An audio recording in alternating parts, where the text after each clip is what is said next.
Tuition वाली ma'am के साथ प्यार। भाग 1, पहली मुलाकात। अमित 12वीं कक्षा का छात्र था। पढ़ाई में होशियार था, लेकिन गणित उसकी कमजोरी थी।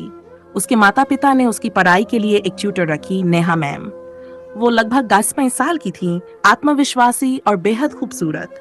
उनकी पढ़ाने की शैली ऐसी थी कि मुश्किल से मुश्किल सवाल भी आसानी से समझ आ जाते। पहली क्लास में ही अमित ने महसूस किया कि नेहा मैम में कुछ खास है। उनका आत्मविश्वास, उनकी मुस्कान और उनके बोलने का तरीका, सब कुछ अमित को आकर्षित करने लगा। दिल के जज्बात।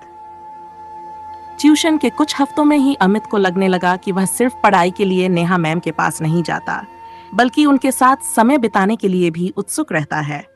उसे हर दिन उनका इंतजार रहता। दूसरी ओर नेहा मैम अमित को एक होशियार और मेहनती छात्र के रूप में देखती थी। एक दिन जब अमित गणित के एक कठिन सवाल में उलझा हुआ था, नेहा मैम ने उसकी ओर देखा और मुस्कुराते हुए कहा, तुम कोशिश करो, मुझे यकीन है तुम कर लोगे। उनकी मुस्कान और शब्दों ने अमित के दिल में हलचल मचा दी। उस दिन पहली बार अमित ने खुद से स्वीकार किया, वह अपनी ट्यूशन वाली मैम से प्यार करने लगा था। भाग 3, कन्फेशन। अमित ने अपने मन की बात किसी से नहीं कही, लेकिन उसकी आंखें सब बयां कर देती थीं। एक दिन ट्यूशन के बाद जब नेहा मैम जाने लगीं, तो अमित ने हिम्मत जुटाकर कहा, मैम, क्या मैं आपसे कुछ कह सकता हूँ? नेहा मैम रुक गई। हाँ अमित, कहो। अमित ने कांपती आवाज में कहा, शायद ये गलत हो, लेकिन मैं आपसे बहुत प्यार करता हूँ। नेहा मैम कुछ पल चुप रहीं, फिर धीरे से बोली, अमित, ये सिर्फ तुम्हारी उम्र का एक आकर्षण है।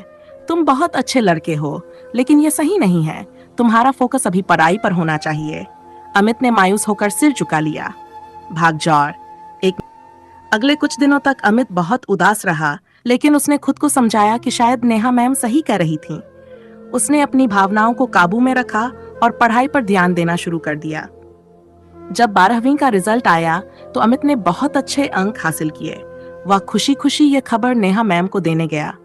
नेहा मैम ने उसे बधाई दी और कहा, देखा, जब दिल और दिमाग को सही दिशा में लगाते हैं तो सब कुछ अच्छा होता है।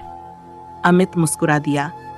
वह जानता था कि यह प्यार नहीं, बल्कि एक खूबसूरत एहसास था जो उसे हमेशा प्रेरित करेगा।